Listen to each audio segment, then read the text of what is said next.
Hello Galactic family, greetings, dear ones, I am Krian of Magnetic Service. What I would like to present this evening could be misunderstood. It is advanced information and it is information that may create confusion, so I'll ask my partner to go slow and use examples that I give him. There's something beautiful happening right now in this chair and it's called connection. The reason that channeling is so controversial on this planet is because there are so many who roll their eyes and say it is not possible, or occult, or just too odd. More than that, many say that it is not proper. So you may say that humanity is spiritually biased against it. The fact is that my partner is, indeed, connected with the creative source. It's okay to be connected through prayer and meditation, but quite often channeling crosses the line. Nevertheless, this is real, and my partner steps aside for this message. He literally takes that which is his consciousness and melds it with mine, allowing me to use all that's within him for this message. But he's not entirely here. Long ago, he said he would not allow a takeover when channeling, and I told him that there is no takeover in the new energy. It's a partnership, a meld. Is there a takeover when you have wonderful, intuitive thought? Do you fly into an odd trance when you get good spiritual direction? No. Things have changed in the past decades regarding a human's ability to sense the direction of spirit. 30 and 40 years ago, trance channels actually aged when they were in channel because they were taken over. Some of them would burn out because what they were doing was not a meld. It was work, holding a state of walking between two worlds. That was a takeover. Now it is not. Lightworkers, healers and readers know this. When they go into a place where they are getting an intuitive stream that tells them where to touch a person to heal them best or what to say to a person when they are giving them a reading. They don't jerk around or go into a strange, out-of-body posturing. They stay centered, become peaceful, and connect. A medical intuitive knows what to say when she feels the patterning of the Merkaba. And then there's a moment of silence and perhaps a nice cleansing breath to receive the connection. I want to talk about this connection because it may be different than you think.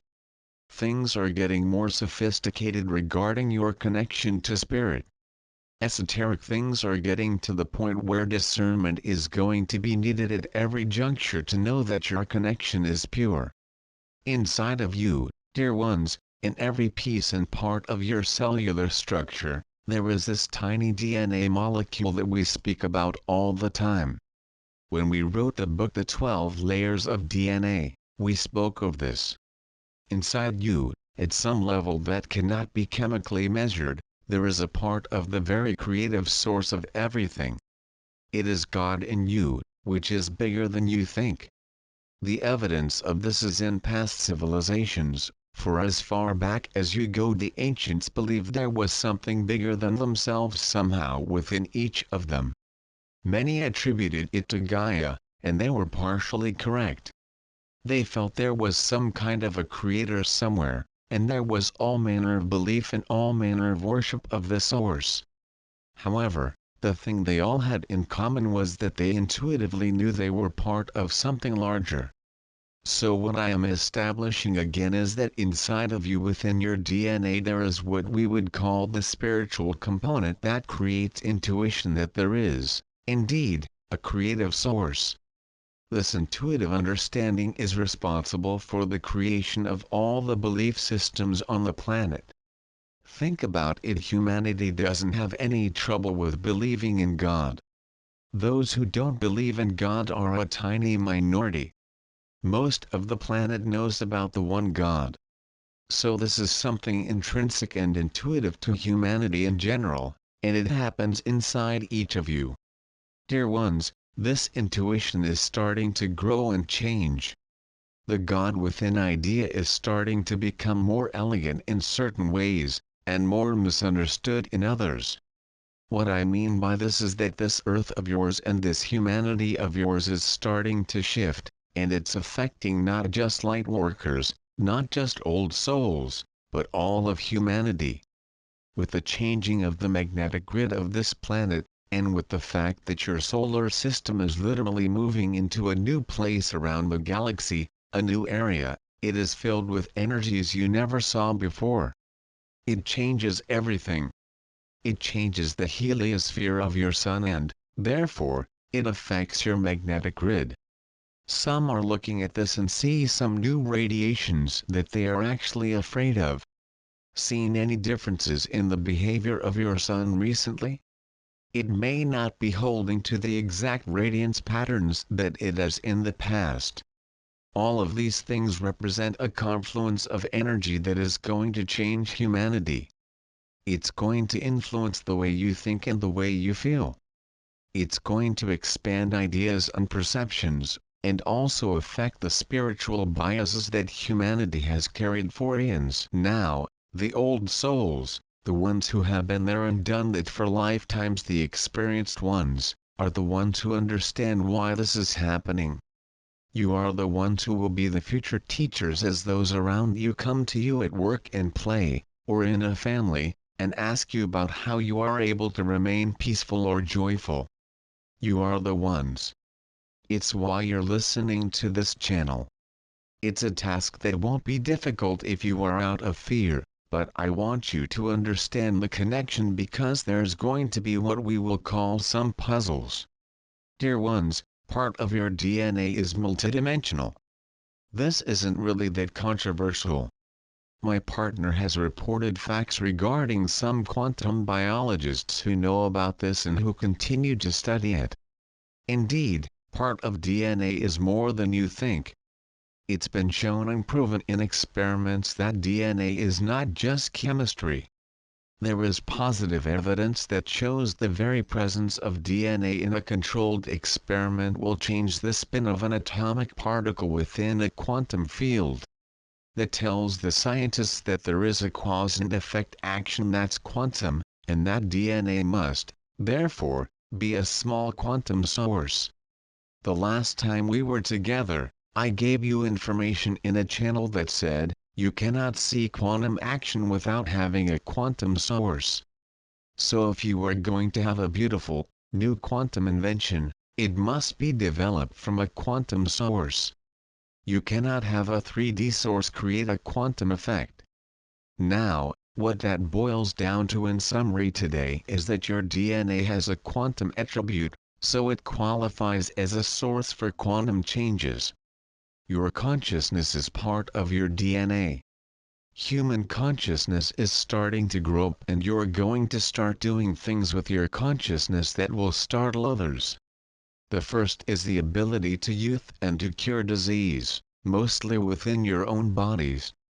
So the increase in wisdom starts with you first and then it extrapolates to others as time goes by. But, dear ones, it starts with you. Now, I just told you something earlier. I said, this shift is for everyone.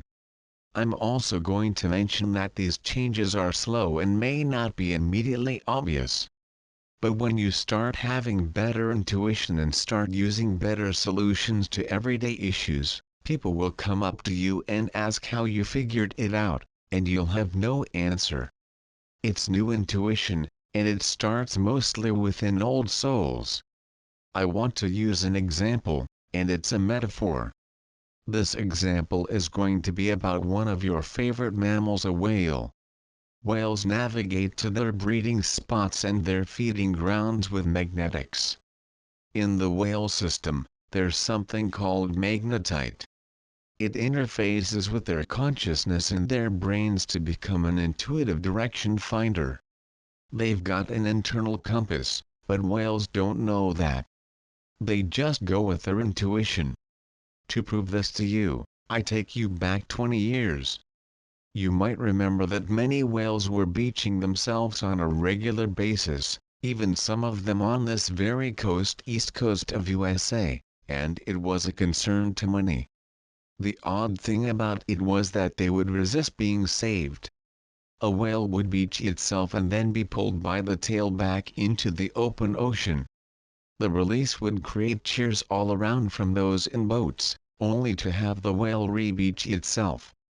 What was going on, dear ones? We told you. The magnetic grid had shifted, as we predicted back then, so north was now slightly different than before. The automatic compass heading that the whales had used for generations was now taking them directly into certain beaches instead of providing an open sea journey.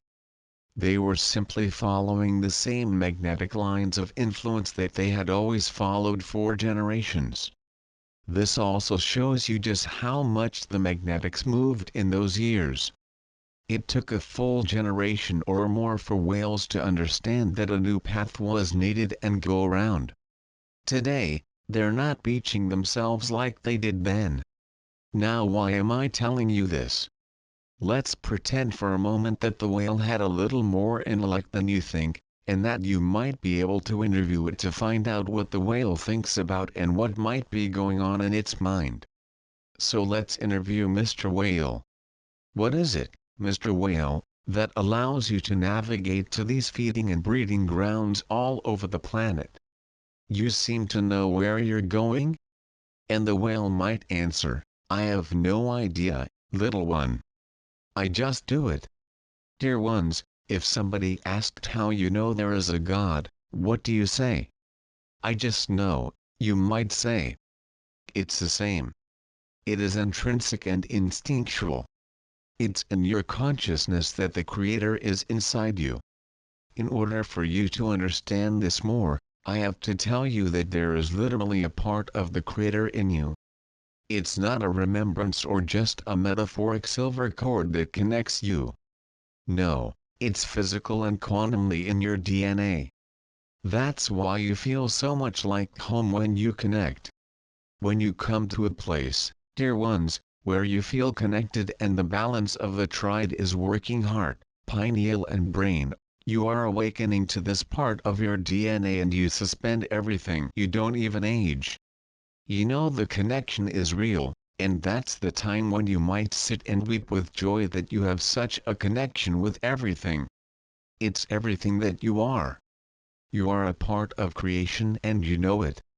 You know it and you discern it, and there are many who can go to this sacred place and feel this joy, especially in this new energy. But here's what I want to tell you: because of this new energy, others are feeling part of this connection and are starting to use it, but it has nothing to do with the spiritual creative source. Confused? I'm going to ask you a question, a rhetorical question, and you can answer it in your mind. Is a person who bends spoons spiritual? Now think for a moment. They have had to go and get the multidimensional part of quantum DNA and pull it up into their consciousness in order to use it and change physics. Listen, they do it and it's real. So their consciousness is working at a very high level in order to affect the metal in the spoon. Over and over they can do this and people will look at them, and some will actually worship them because they have something special. Here is what I want to tell you: you can do all of that and not be spiritual. You can do all of that and not even be spiritually connected. Let's get a little more personal. Let's say there is a master healer on the planet who can start manifesting things, create objects, and who can heal many people. This is a metaphor. I'm not talking about a real person. I'm giving you a metaphor and I want you to stop and ask yourself, is the person connected? And you would say, yes. They must be connected. Look what they're doing. This must come from God. Dear ones, let me tell you where it comes from. It comes from a new human consciousness, which is starting to become more elegant and have a higher efficiency. It's a consciousness that is starting to use that multidimensional quantum part within, which can change physics and can see patterns and help people, yet they may not be connected. This is more about discernment than it ever has been before. Back to the whale story. Suddenly there may be a shift. Let's say, and our whale starts to become more intellectual. The whale says, "Look, I've got something inside that is almost like a compass, but instead of it being automatic and hidden, now it's controllable. I can go east or west or northwest or northeast for a while, just to see what's there. My internal compass allows me to go anywhere to explore, then I can return to the breeding course." Whales never do that. They go on a track that has to do with their survival. That's what they do, and that's why you can always find them in the same places. They have a compass that's automatic, but let's say some of them decided that they could do something else. Does it make the whale really any different? Does exploring the new gift that is inbred in them make them enlightened? Dear ones, what is inside you is a multidimensional piece of DNA that's meant to be connected to the central source. To be truly connected means to have a balance of the triad. We bring you this information yet again. The complete human being, the one who is totally connected, can do all of the things that I've mentioned above, but the greatest of these is love. This love and compassion is the meld between the logical brain, the human heart and the pineal. In a balanced way, the pineal is that which sends and receives the sacred energy and has assistance from the quantum DNA to connect to the creative source. Listen, if you wipe out the pineal and never use it and you suppress the heart, you're all cerebral. But you can still use that which is the multidimensional DNA. In this new energy, there will be many who are going to come forward and appear to do things that are beyond what others can do. They will do it within the guise of spirituality, yet they are not connected. These are part of the problems and puzzles that we told you would start to occur in the new energy of humanity. It isn't misuse, dear ones, for it may not even be on purpose. It's simply ignorance that they don't know they're not connected. Let me tell you something, old soul, almost everyone in this room is connected in some way. Through lifetime after lifetime, like the whale, you have the compass, and now you have learned to go any direction you want to.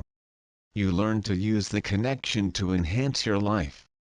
You can talk to your cells and manifest different reality. But if you are not connected to love, you are just doing things better for yourself. The healer who is really connected will have an exponential increase in the healing power they had before, not just something more efficient. Someone just doing games and bending metal is just doing games and bending metal. They may also be connected, but how would you know?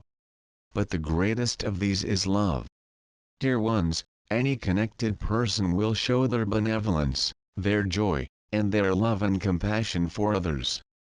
Beware of the frustrated, angry healer. Beware of the frustrated, angry spoon bender. If they are angry, unbalanced, ego-driven and upset, they're not connected. It's not that hard to tell, dear ones, but you're going to see more of this. Those who say they're channeling, yet there's drama around them, may not be channeling anything but themselves. Those who say they are channeling, yet they're frustrated and angry, may only be channeling themselves. You can feel it in their voice or what they tell you. Are they demanding when they channel, or do they demean you? Do they tell you to do things you don't want to do or use the fear tool to frighten you? If that's the case, they are not connected to the beautiful, compassionate, creative source. It is not that difficult to discern who is balanced or not, and this is the key. Do they listen to you? Do they show love in their lives? There's going to be more of those you must discern. Look for the real benevolence, the behind-the-scenes benevolence, not what they show you publicly. Look for them living a life based in love and kindness. It's not that hard to see, and that's what the triad produces. Old souls listening to this and in this room, listen. There has never been a better time for you to connect. If you are featuring fear and frustration at this moment, I wonder if you've really figured it out? You're thinking too much, your brain heavy in this process, and we've said this before. Indeed, the brain must be involved in the triad. Your brain is a survival instrument and is needed. You also must involve the heart and pineal equally to the brain. Survival is running from the Bengal tiger. Survival is reacting to fear. But this new energy is reacting to love. That, as you walk this planet, is the new survival. It is presenting your mastery for all to see. Everywhere you walk, Gaia knows a master is walking there. You may say, I'm not a master, not really. Where are you getting this information? Who told you that? Are you echoing something you learned from someone else? Perhaps your parents or teachers told you that you were less than? Perhaps you think it's boastful or egotistical for you to carry the love of God? It isn't. I want you to stand taller knowing that you deserve to be connected. You can leave this place and understand that your consciousness can change all things in your life, even the healing that you want. You are in control of more than you ever were before. Don't let situations define you anymore. Let the love of God define you. Let the part that is multidimensional and connected to the triad define you. When old energy presents itself, as it often will, don't let it define you. You can shatter the old energy with a look of love, do you hear me? You can shatter old energy with benevolence and a pure heart. Old energy will run from you, and it doesn't want to have you around. Old energy cannot spin in drama with you there, did you know that? It can't. Friends or others that you know who spin in old energy will walk the other way when you come near because they know you will not be part of their spin. They know it. There's a clash, more than ever, between the old energy and the new energy humans. That's what's happening on the planet right now. You cannot have a barbaric energy when the light is starting to be turned on. We have told you before that the old energy on this planet is in trouble. It's going to run the other way and yell and scream. The old energy does not want to die, yet its death is imminent with the passing of the precession of the equinoxes. All the new calendars and the ancient prophecies are describing the shift. Systems, which have no integrity, are eventually going to fall on their faces because of this. These old systems will create issues of change, until there will come a time where it has settled out and the old soul will be there for all of it. Dear ones, you're the front line for all of it, and all you have to do is remember, the greatest of these is love. There is no frustration when you accept the love of God. There is no sacrifice when you accept the love of God. It took 4 years to convince my partner when he started sitting in the chair that it was okay to channel. Everything that he offered up as an objection was the bias that he had learned in the few years that he had lived on the planet. It was what others told him and not his own discernment. When he finally dropped those objections and let God in, everything changed. He will tell you, everything changed. I invite all of you within the sound of this voice or reading this to let everything change. Recognize the biases for what they are. What others told you, this may be real or not. Is that going to be a reality? Are you really going to take someone else's word and let it shut the door on God in your life? That isn't even logical. Things are shifting and changing. Just ask the whales. That wasn't a metaphor. And so it is.